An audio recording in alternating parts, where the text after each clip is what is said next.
Good morning. Hari ini kita akan mencoba menyelesaikan persamaan garis singgung jika diketahui sebuah titik di luar lingkaran ya. Sebuah titik di luar lingkaran. Nah, sebelumnya kita harus coba dulu benar nggak sih titik ini ada di luar lingkaran. Untuk ngecek titik ini ada di luar lingkaran apa enggak, kita tinggal substitusi aja ke sini. Masukin 5 kuadrat ditambah 1 kuadrat sama dengan 13, pindahin ditambah 1 min 13 sama dengan 13 ya, sama dengan 13.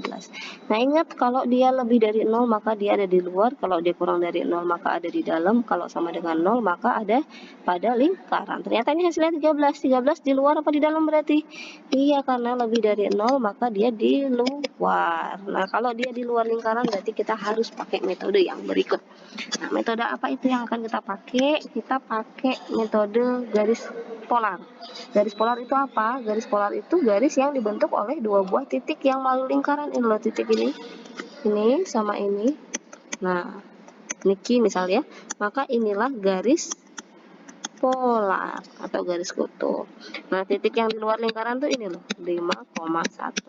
Nah, nanti kedepannya tujuannya kita akan mencari titik P ini, X1, Y1 sama titik Q ini X2, Y2. Nah, dari gambar ini sebenarnya udah jelas kalau diketahui titik di luar lingkaran di sini, maka dari titik ini akan bisa membentuk dua buah garis singgung, yaitu G1 sama G2 ya. Langkah pertama, langsung aja ke langkah pertama. Pastikan dulu ini adalah titik 5,1 ini di luar ya. Kalau sudah di luar lingkaran, berarti tinggal kita substitusi titik 5,1 itu ke rumus PGS. Ingat rumus PGS yang dulu, X1X plus Y1Y sama dengan 13. Nah, kenapa rumusnya ini? Rumusnya ini tergantung dari si lingkarannya. Kalau lingkarannya X kuadrat plus Y kuadrat sama dengan 13, maka PGS-nya ini. Ya, ingat ya. Nah, karena titiknya 5,1 kita masukin di sini 5X plus 1Y sama dengan 13. Nah, tapi tidak selesai sampai sini aja. Kalau kemarin kan kita selesai sampai sini ya. Nah, sampai sini kita harus ubah dulu ini jadi Y sama dengan atau X sama dengan, terserah kamu mana yang lebih mudah. Kalau di sini saya ubah jadi Y sama dengan, jadi 5X-nya pindah ke ruas sebelah kiri, berarti 13 min 5X. Nah, jadi titik lagi garis Y sama dengan ini 13 min 5X ini kita akan substitusi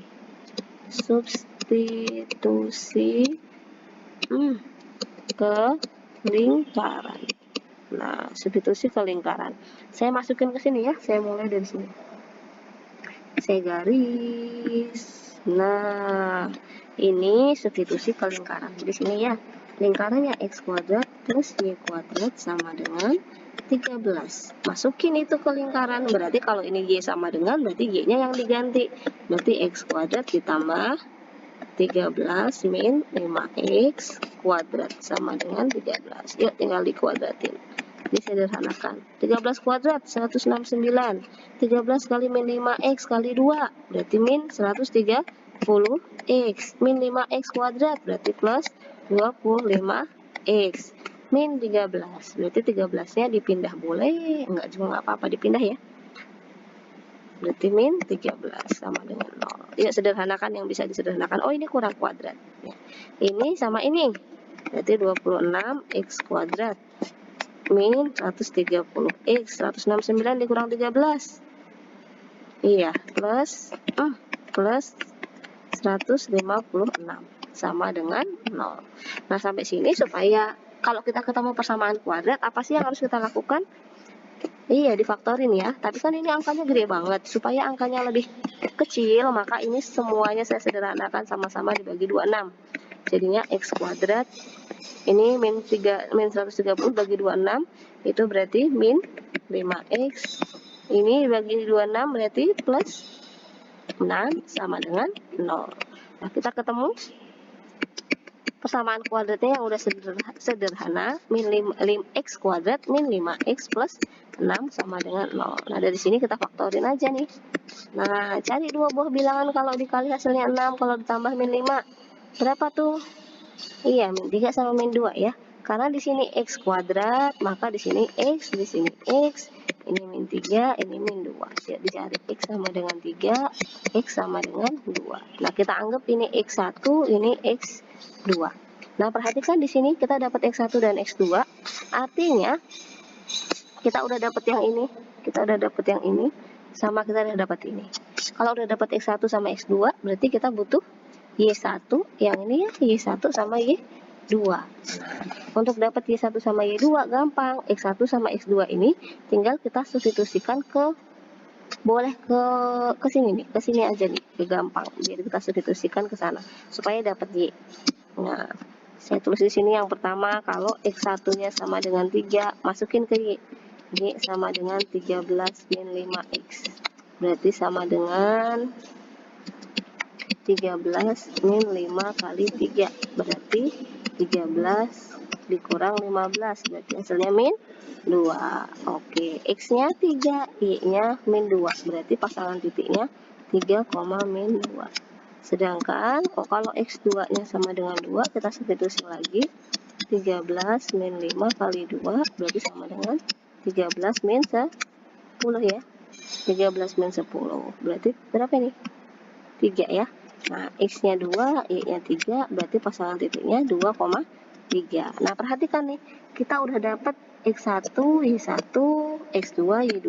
Kita udah dapat titik singgung, berarti titik yang melalui lingkaran atau titik yang menyinggung lingkaran. Kalau kita udah dapat dua buah titik ini, tinggal masukin ke rumus PGS. Rumus PGS. Nah, X1X plus Y1Y sama dengan 13. Rumus PGS yang awal ya. Masukin ini yang pertama. 3, min 2. Titiknya 3, min 2. Berarti 3X min 2Y sama dengan 13. Ini yang pertama. Yang kedua, titiknya mana nih? 2,3. Berarti 2X plus, aduh, nah,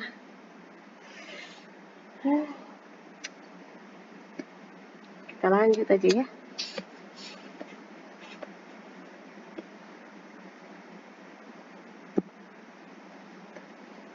Nah, sorry, ini kita langsung ke sini ya. Hilang deh tadi. X1X plus Y1Y sama dengan 13. Titiknya X1, Y1 berarti 3, I. Salah hantuk ya. X1X tambah Y1Y sama dengan 13. Titik yang pertama 3, min 2. Titik yang kedua 2,3. Masukin ke rumus PGS-nya. Maka kan tadi ada garis 2 ya. G1 sama G2 ya. Nah, berarti G1-nya masukin ke sini. Masukin ke sini nih, dari sini. Nah, ke sini X1 sama Y1-nya diganti. Berarti 3X min 2Y sama dengan 13. Sedangkan yang satunya 2X plus 3Y sama dengan 13. Nah, kita dapat 2 nih. Nah, ini G1 sama G2.